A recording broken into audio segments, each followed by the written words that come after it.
కూటమి ప్రభుత్వం ఏర్పడి ఇప్పటికి 5 నెలలు కంప్లీట్ అవుతా ఉంది. అయితే ఇప్పటికీ కొంతమంది ప్రభుత్వ ఉద్యోగులు ఇంకా జగన్మోహన్ రెడ్డికి ముఖ్యమైన విషయాల్ని జగన్మోహన్ రెడ్డికి ట్రాన్స్ఫర్ చేస్తున్నారు. అంటే కూటమి ప్రభుత్వం చేస్తున్నటువంటి ప్రతి విషయాల్ని కొంతమంది లీక్ చేసి జగన్మోహన్ రెడ్డికి అలాగే సజ్జల రామకృష్ణారెడ్డికి ఇప్పటికీ సందేశాలు అందిస్తున్నారంటూ కొన్ని వార్తలు హల్చల్ అవుతూ ఉన్నాయి.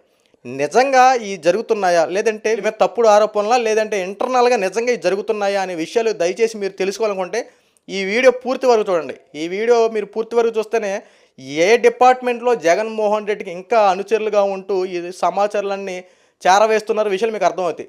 ఈ వీడియో మీకు నచ్చితే సబ్స్క్రైబ్ చేసుకోండి, మరో నలుగురు షేర్ చేసి సబ్స్క్రైబ్ చేసుకోమని చెప్పండి. ఇంక విషయంలోకి వెళ్తే ఇప్పుడు సజ్జల రామకృష్ణారెడ్డి సకల శాఖ వర్యుడు అంటారు, లేదంటే ప్రభుత్వానికి ముఖ్య సలహాదారుడు అంటే జగన్మోహన్ రెడ్డి పెట్టుకున్నాడు. రకరకాల మీకు అన్నీ ఆయన గురించి తెలుసు. ఎందుకంటే జగన్మోహన్ రెడ్డి ముఖ్యమంత్రి, ఆ ముఖ్యమంత్రి స్థానానికన్నా అంతకు మించి ఎక్కువగా పనిచేసినటువంటి వ్యక్తి ఈ సజ్జల రామకృష్ణారెడ్డి. ఎందుకంటే ప్రతి దాంట్లో నేనున్నానంటూ ముందుండేవాడు. ఏదైనా సరే జగన్మోహన్ రెడ్డి చేరాలంటే నా దగ్గర నుంచి వెళ్ళాలి, నా తర్వాత ఎవరైనా అన్నట్టు సజ్జల రామకృష్ణారెడ్డి పనులు బట్టి మనం అనుకోవచ్చు. అయితే ఈ సజ్జల రామకృష్ణారెడ్డి అండర్టేకింగ్లో 250 మందికి పైగా ఇప్పటికీ ప్రభుత్వ ఉద్యోగాలు చేస్తున్నటువంటి కొంతమంది ఈ కూటమి ప్రభుత్వం దగ్గర నుంచి సమాచారాన్ని వీళ్ళకి సేకరిస్తున్నారు, చేరవేస్తున్నారంటే ఒక వార్తలు వస్తూ ఉన్నాయి. ఎందుకంటే అసలైన విషయం ఎక్కడే మీరు బాగా అబ్జర్వేషన్ చేయండి. చంద్రబాబు నాయుడు గారిని అరెస్ట్ చేసింది స్కిల్ డెవలప్మెంట్ కేసులో అరెస్ట్ చేశారు. 53 రోజులు జైల్లో పెట్టారు. ఈ 53 రోజుల్లో జైల్లో పెట్టినప్పుడు ఇదే స్కిల్ డెవలప్మెంట్ కేసులో ముఖ్య వ్యక్తి అంటే ప్రతి విషయంలో ముందుండి నడిపించినటువంటి ఒక వ్యక్తి ఉన్నాడు అక్కడ, ఎగ్జిక్యూటివ్ డైరెక్టర్ దినేష్ రెడ్డి. ఈ దినేష్ రెడ్డి ఇప్పటికీ అదే ఉద్యోగంలో కొనసాగుతూ ఉన్నాడు. ఇప్పటికీ చంద్రబాబు నాయుడు గారు చేసే ప్రతి విషయాన్ని అక్కడి నుండి చేరవేస్తూ సజ్జల రామకృష్ణారెడ్డికి చేరవేస్తున్నాడంటూ ఒక విషయం వచ్చింది. సో అంతే, అతని యొక్క ఆధ్వర్యంలో కొంతమంది పనిచేస్తున్నారు. ఇలాంటి ప్రతి విషయాలు కూడా ఇప్పటికీ స్టిల్ జారవేస్తున్నాడంటూ కొన్ని వార్తలు వస్తున్నాయి. కానీ స్కిల్ డెవలప్మెంట్ కేసులో ఇప్పుడు సిఐడి ఇన్వాల్వ్మెంట్ అయ్యి ఉంది. సో చంద్రబాబు నాయుడు గారు ఇంకా వీళ్ళ మీద యాక్షన్ ఎందుకు తీసుకోలేదు, దీని వెనక ఎవరున్నారో ప్రతి విషయాన్ని కరెక్ట్గా పట్టుకుని పాయింట్ పైన వాళ్ళని ఏది మీద సివియర్ యాక్షన్ తీసుకోవచ్చు. కానీ ఇక్కడ సిఐడి ఇన్వాల్వ్మెంట్ అయ్యింది. వీళ్ళందరినీ చట్టపరంగా శిక్షించాలి కాబట్టి కాస్త ఉపశమ అంటే కాస్త ఆలోచించి ముందుకు అడిగేస్తున్నారు. సో దొంగ ఎప్పటికైనా దొరకకుండా దొరుకుతాడు, అది వేరే విషయం. అయితే చంద్రబాబు గారు దీంట్లో ఎందుకు ఇంకా పట్టించుకోవట్లేదు, ఇంకా కూటమి ప్రభుత్వం ఎందుకు ఇలాంటి వారి మీద ఉపేక్ష చూపుతుందనే విషయం కొద్ది పక్కన పెడితే ఇంకా కొన్ని సంస్థల్లో వీళ్ళు ఇంకా పనిచేస్తున్నారు. ఇంకొక విషయం ఏంటంటే RNIT అని చెప్పి పైలట్ ప్రాజెక్ట్ సంబంధించినటువంటి ఇది వైఎస్ఆర్సీపీకి సంబంధించినటువంటి ఒక సంస్థ RNIT. ఈ RNIT సంస్థలో కొంతమంది పనిచేస్తున్నారు. ఈ యాప్ రూపకల్పనలు ఉంటాయి కదా, ఏదైనా పథకానికి సంబంధించి యాప్ని ఏదైనా క్రియేట్ చేయాలన్నా, ఆ యాప్ ద్వారా ప్రజలకు ఏమైనా అవగాహన తెలపాలన్నా సరే ఈ RNIT అంటే ఇది జగన్మోహన్ రెడ్డి ఏర్పాటు చేసుకున్న సంస్థ, ఈ వైఎస్ఆర్సీపీ పార్టీకి సంబంధించినటువంటి సంస్థ. ఇప్పటికి అదే కొనసాగుతూ ఉంది. ఇప్పుడు జరిగినటువంటి ఏదైతే పైలట్ ప్రాజెక్టు సంబంధించి ఇప్పుడు ఆంధ్ర రాష్ట్రంలో రోడ్లు సంబంధించి దానికి సంబంధించిన అంశాలే కానీ, ఒక యాప్ని రూపొందించడం, కొన్ని చట్టాలకు సంబంధించిన యాప్ను రూపొందించడం కానీ, ఇలాంటివన్నీ మళ్ళీ వాళ్ళకే ఇవ్వాలి అంటూ కొంతమంది ఈరోజున అసెంబ్లీ సమావేశంలో మాట్లాడడం జరిగింది.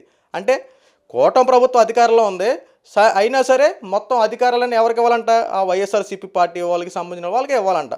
అంటే వీళ్ళు ఎలా ఉందంటే పేరుకి మాత్రం ఇప్పుడు మనం రజనీకాంత్ సినిమా ఒకటి ఉంటుంది,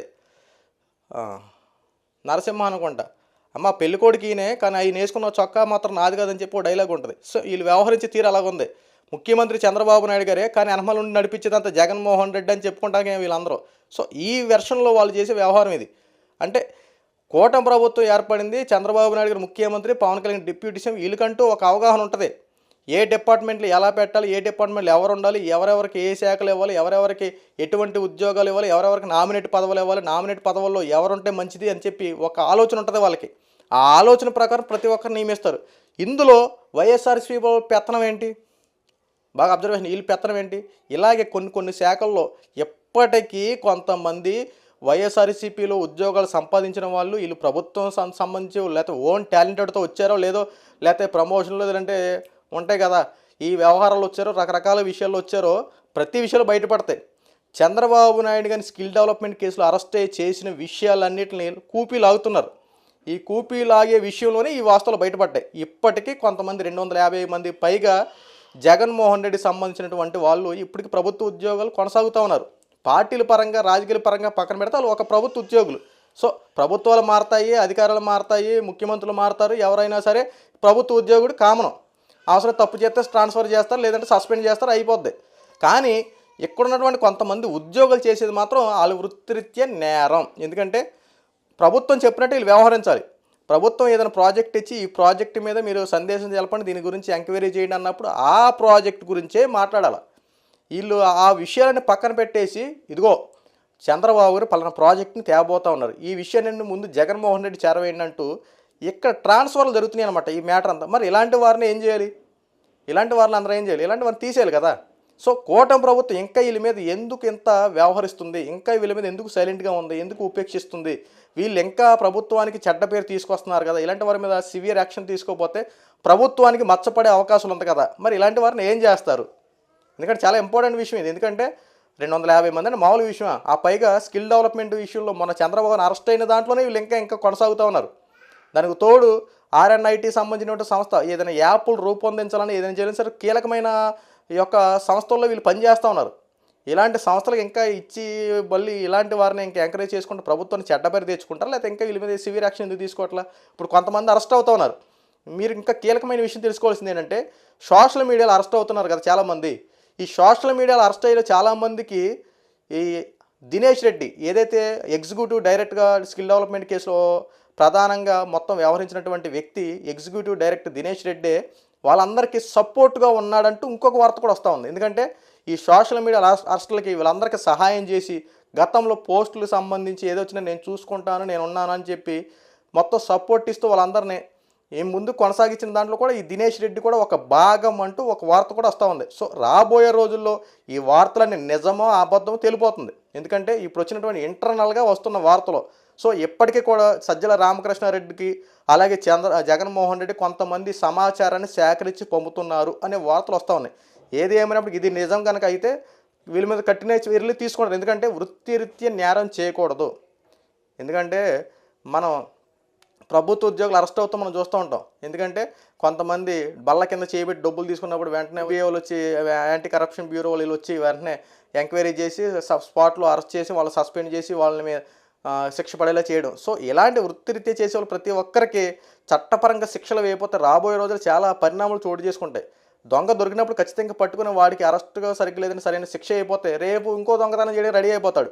ఇప్పుడు సర్లే క్షమించేద్దాం వదిలేద్దామని అనుకో, రేపు పొద్దున ఈడు గజ దొంగ మారిపోతాడు. ఇలాంటి వారిని స్టార్టింగ్లోనే తొంచాలి.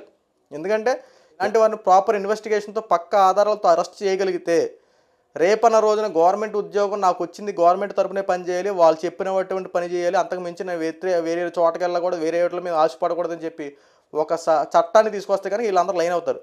ఎప్పటికైనా కూటమి ప్రభుత్వానికి ఈ తప్పుడు సమాచారాలు ఎవరైతే అటు పంపిస్తున్నారో వాళ్ళందరికీ ఇప్పటికీ కూటమి ప్రభుత్వం ఉద్యోగాలు చేస్తున్న చాలామంది వేరే వాళ్ళకి సపోర్ట్గా మాట్లాడుతూ సపోర్ట్గా చేస్తూ కొన్ని సమాచారాలు సేకరిస్తున్న ప్రతి ఒక్కరికి రాబోయే రోజులు గట్టి గుణపాఠం చెప్పబోతున్నారు. సో ఇప్పటికైనా మీరు చేసే పనులు గుర్తెరిగి న్యాయం వైపు ఉంటూ కూటమి ప్రభుత్వం సపోర్ట్ కొంటే మంచిది. లేదంటే మేము ఎలాగే చేస్తాం ఎలాగే ఉంటే కనుక రాబోయే రోజులు శిక్ష అనుభవించడం ఖాయం.